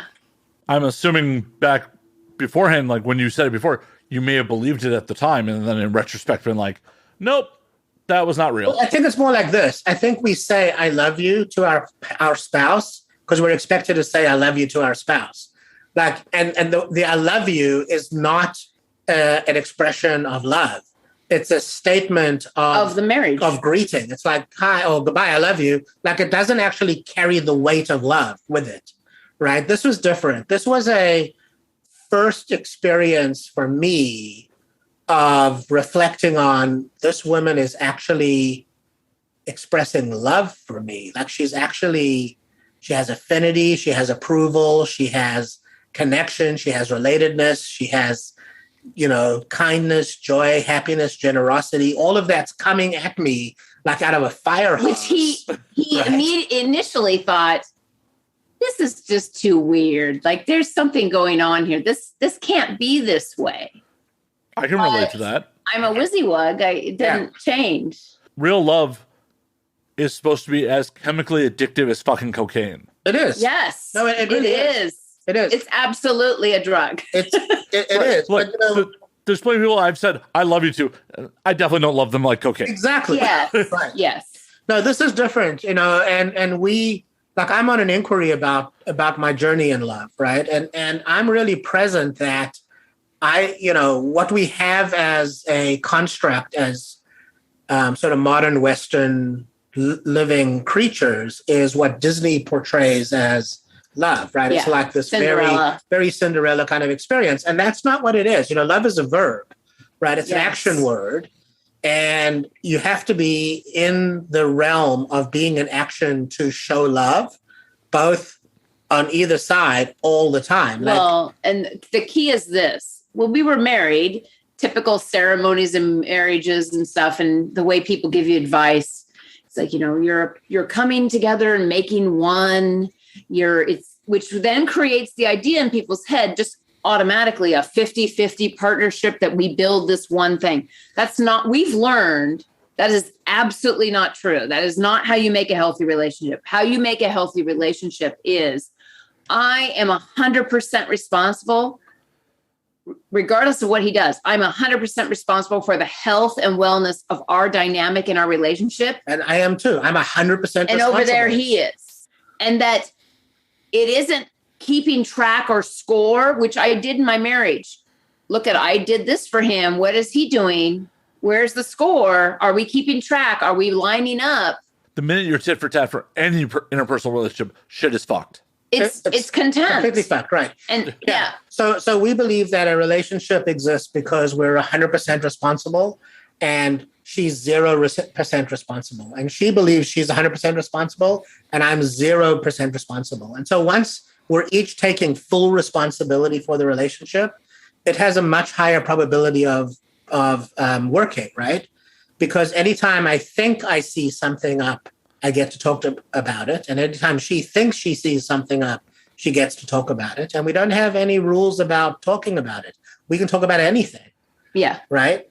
But what we don't talk about are the stories we make up about what's so. We talk about what's so. We talk about what actually happened. And we actually, because we're humans, we actually have an agreement about how to deal with breakdowns. But we also believe that breakdowns lead to breakthroughs, right? So it's up to us to create the breakthrough.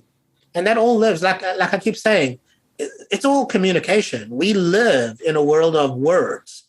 The words govern our life and our world, and we get to be responsible for the words we use. So I'll give you an example about responsibility. I wake up every day excited that I'm beside my partner, and I create him newly every day. So in my marriage, it's just like, oh, it's the same old guy sitting next to me, the same old habits I do. Goodbye, honey. Good night. All the habits that you do in a marriage, right? I create him newly each day. So like part of I don't know if it's our ritual. Part of it is a task, but my ritual that I added to this is I write him a love note every morning. And I get up at god awful hour at 4 a.m. because my work is really early. And I sit quietly at the table and write him a love note and leave it on his desk so that it's the first thing he gets, which my note creates him newly in that day. Like how he interprets himself as my partner is new based on how I write it. And it could be funny or it could be sexy or it could be whatever. And then one of our tasks is when I'm apart from him. So what you're talking about is a protocol. Yeah, like a protocol task is I wear a butt plug when I'm away from him so that he's near me and with me all the time. And then when we're together, I don't have to do that, right? Is it one of the Wi-Fi enabled butt plugs? No. Yeah, not vibrating. But that'd be amazing if he could just control it. We've had those, but they don't work very well. But that's not the point, right? That's not the point. I'm not like we're in a 24/7 dynamic, so I don't need to titillate her all day long. She's already. I'm already titillated. She's already titillated. But I want her plugged so that she gets that she belongs to me. And so, literally, she's wearing a plug away from home for 4 years. 8 or 10 hours a day. Right. And, I take a picture. And then so like, and when he wakes up, because he wakes up later than me, he'll get a good morning text. He'll get a picture of the butt plug.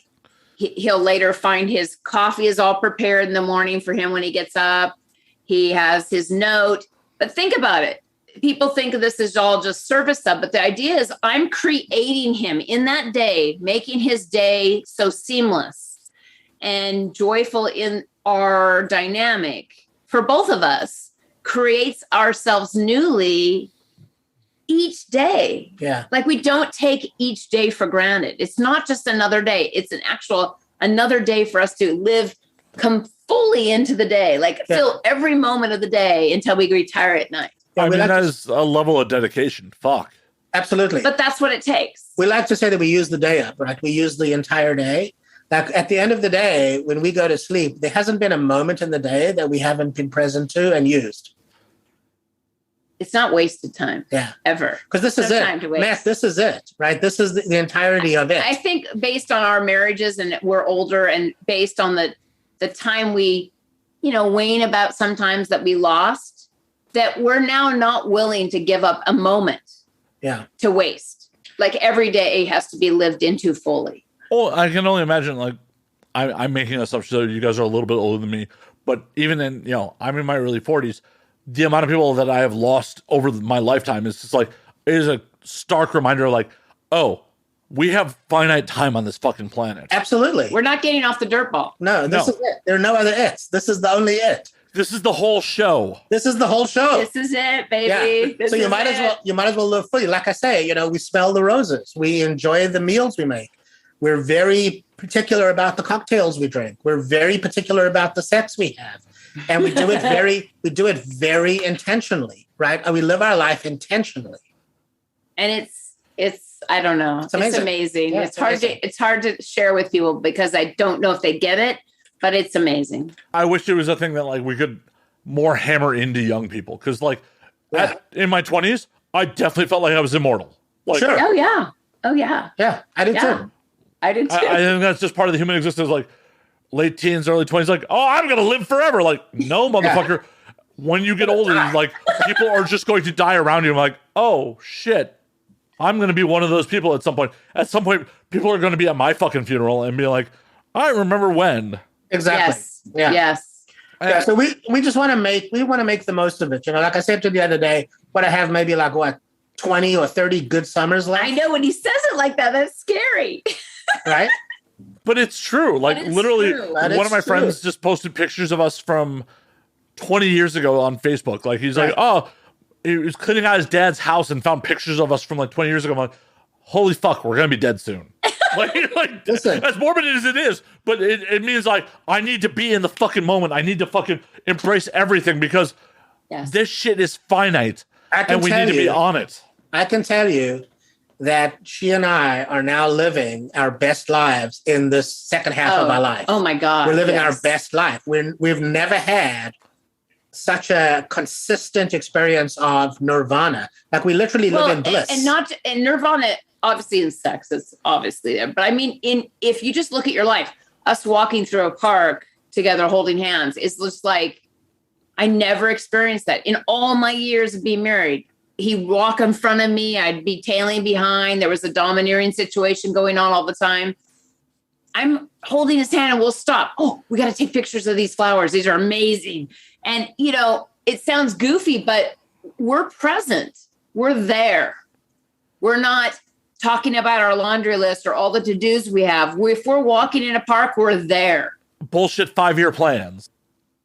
With COVID, really illustrated me. Like, I already thought 5-year plans are bullshit, but like after COVID, it's like, really? You're really like worried about your 5-year plan? None of this shit is promised.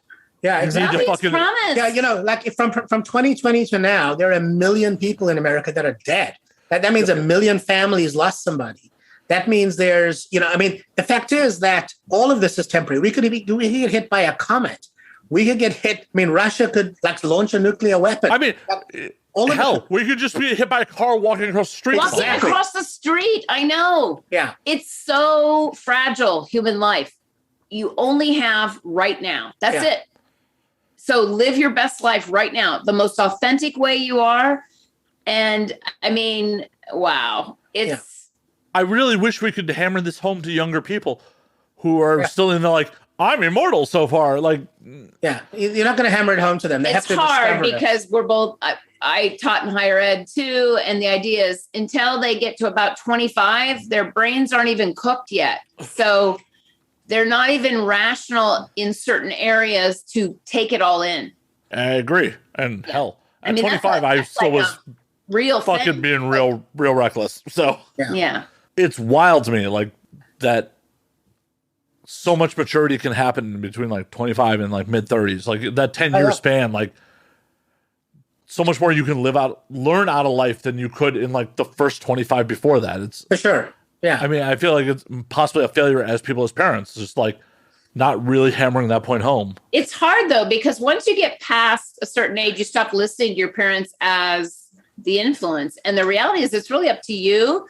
But the problem is society has all these structures that tell us this is what you have to do to be a real good human. This is what you need to be doing. And so we kind of drink the Kool-Aid and we think, this is what we're supposed to do, even though we don't know if that's for us. It's all wrapped up around, getting a job, getting a career, and finding a partner. And it doesn't really get into getting related, figuring out what love is, finding happiness, figuring what happiness is. Like, we don't have those lessons as kids, we don't have like, how do you learn how to be happy? Right? Our parents, and bless their hearts, but they don't have the skills. We have to have a class to get a driver's license. We get training on a driver's license. We don't get training to be a parent. Or be a partner in marriage. We don't exactly. Those are the things we do not get training in. Yeah. I know. And it's kind of fucked up as a society. You just have to learn from example from your parents. And if they're fucked and their parents are fucked, and they can't help it because they're trying to learn on the fly too. That's the problem. You can't really blame, unless they're being abusive, you can't really blame people because they're really just flying from the hip. Well, and the thing about it is even when they're being abusive in some situations, it's because they don't know any better. Like, there's a lot of research on this that people tend to behave more like their same-sex parent. And on a gradient over time, we get to break the cycles. But you actually have to have an intention yourself to break the cycle. You actually have to get, present yourself to what's required. You can't rely on the training you've had because your parents don't have the training. We talked about this on your guys' podcast for a moment. That is actually the exact reason I'm getting a vasectomy, because my father was not well equipped to be a father. Right, exactly. But he wanted nothing more in life than to have a family, because he came from a broken home. I never met my grandparents on his side, but they were a broken home.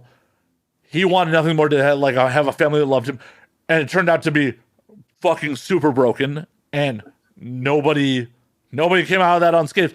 I don't want to bring someone into this world and be like, oh yeah, I'm going to continue this cycle of bullshit. Right. Yeah. Yeah. No, that's actually the way it is. That's true. Really true. I'm happy that I've at least been like, oh yeah, that's fucked. Don't need to continue doing that. So many people, in all reality, and my mother listens to this. My father's passed on a couple of years ago, but my mother listens to this podcast. At the end of the day, they should not have bred. I should not have been. Too late, I'm here, but they should have had no business being parents between the two of them. That's funny. Well, but you have to take a step back and acknowledge that shit. It's like, I have zero memories of them together, of them not fighting.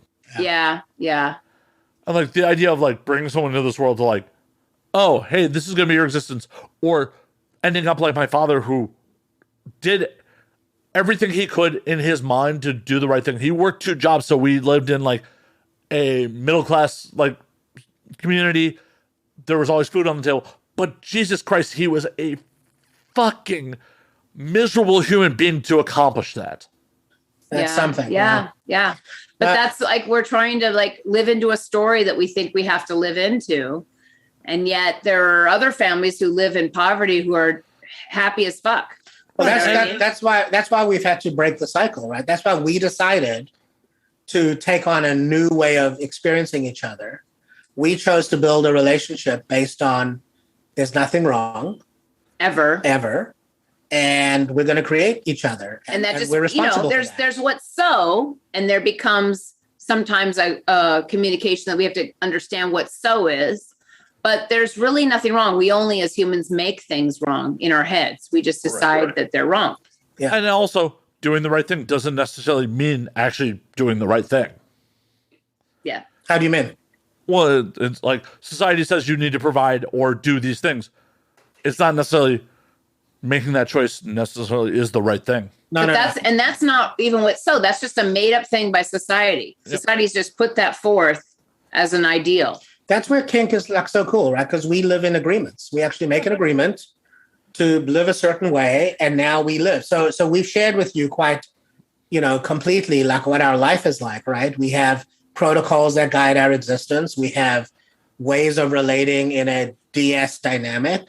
We have a way of relating to each other in our sexuality. We have a way of relating to each other in conversation. We have a way of relating to each other in agreement. We have a way of relating to each other around creating our day-by-day experience of each other. Mm-hmm. And that's a new way of experiencing life. And honestly, we can both say without any equivocation, we're living our best life. Well, and that's honestly how it should be. Yeah. Like living a life that doesn't hurt anybody and makes you happy should be the goal for fucking everyone. Well, that's right, because life is empty and meaningless, and it's empty and meaningless that it's empty and meaningless. And we get to create meaning by taking on what's important to us so that our life has meaning in the moment, because life is moment to moment. It is. Totally. It totally is. And I'm ecstatic for you guys. Like, it's fucking awesome. We're ecstatic. Well, I hope so. You're actually living it. I'm just like an outside observer. Like, it's like the best. Yeah. And I wish more people would find that shit. Like, more people would get over their bullshit and just be fucking honest with what they want out of life. And even when we do coaching, some people start the coaching and stop it. And the idea is a lot of people are, I will say it because I'm a dominant when I'm coaching, they're lazy. They don't want to put the work in. They want tips and tricks to get to the end goal. If, for example, even with weight loss, if I'm overweight, I just want a pill that will help me get to where I want to be. Everybody knows exactly how to lose weight. You eat less and you exercise more. They know that. But what they don't want to do it. What they want is a tip or a trick to help them lose weight. They don't actually want to do the work. And the same's true in relationships. Same things with relationship. There's no tips and tricks. It's really, they want us to always tell them, well, what is it really? Tell me really. And I'm like, wait, you have to do the work. It's because I'm not you. You have your own affinity for things you want in your relationship. You have to discover that. You have to ask those big questions of yourself and really ask them. And even if they're hard to hear, I think we were talking to one person one time that had an epiphany, because we're kinksters. So we're dealing with a lot of times kinksters, but someone was like, and then I figured out I love adult diapers. Okay, that's not our kink, but I'm not going to judge. But that seemed to resonate for that person. I go, well, then all these partners you've been looking for up to this point have not been aligned with that. Shouldn't you find a partner who's aligned with that? Because that sounds like that speaks to you. And they're like, huh. And I'm like, wow, full self-expression. You need to have full self-expression to be authentic. You Definitely. need to find the right partner. You don't find the pinup girl that you think is the fantasy that you think you should be with. Find a real partner that can fulfill you in all ways. I agree. Well, and unfortunately, a lot of human existence is, oh, you like me? Well, I like you because you like me. Not necessarily because you're a good fit or we're compatible, but, oh, you like me? Okay, cool. We're in. Yeah. Yeah. And there's a difference between just sex, and I get that, and that's fine. There's nothing wrong with that. But when you're, because you were in this kind of query where you were having lots of sex whenever you wanted with whoever you wanted, but you were left empty, and people were like, "But man, you're having all this sex." Yeah, it was like what he was really wanting was relatedness, relationship. I wanted intimacy and relationship. Yeah. So, it came down to that. I realized that the sex had to be where I wanted it to be for it to be appealing to me. And so that's why I was seeking a sex-forward, kink-forward relationship. But what I was seeking was intimacy and vulnerability and relatedness. And, that was an inquiry that took me 4 years to figure out. Like, I went on a deep dive into the world of kink. For 4 years. Deep dive. Yeah, like a deep dive, And I really had to discover who I was as a sexual creature and what it was that moved me and what it was I needed. What kind of sadist? What kind of sadist I was, right? Like all of that had to be explored. And after doing that, I realized, okay, this is the kind of partner I need, somebody who's actually into what I'm into sexually. And now that gives me an opening to discover intimacy and relationship, because what I didn't want to have happen was to find somebody that I was really attracted to, who was into relation with me, but who wasn't into what I was into sexually. That would make no sense, right? Right. That's a recipe for disaster down the road. Exactly. Yeah. Yeah. Anyway, that's all we got. That's amazing. But hey, it's actually perfect timing on that. It's about time to call last call on this motherfucker. Where can my audience find you guys on everything? All right, all over the place. So the Kinky Cocktail Hour is on every podcast platform. You can find us on FetLife. I'm Saffer Master on FetLife. She's Lady _Petra on FetLife. On Twitter, you can find us at Master206 Saffer, and also Slub USA, at Slub USA. And our website is ladypetraplayground.com. And all the links are there for Lady Petra Playground. Hell yeah. Well, thank you guys. Like, this was a blast. I enjoyed the hell out of doing a double header with you guys. Yeah, that was fun. Cool. Thank you. It's good to meet you, Matt. No, it's good to meet you guys as well. And as always, you can find me at Matt_Slayer on Twitter, Matt Slayer on Instagram, Matt F. and Slayer on Facebook, twitch.tv/Matt F. Slayer, the Patreon at patreon.com/Matt Slayer. You can find the podcast at And Now We Drink on Twitter, and Now We Drink _ on Instagram. And until next week, drink up, motherfuckers. That was awesome. That's awesome. Thanks, Matt.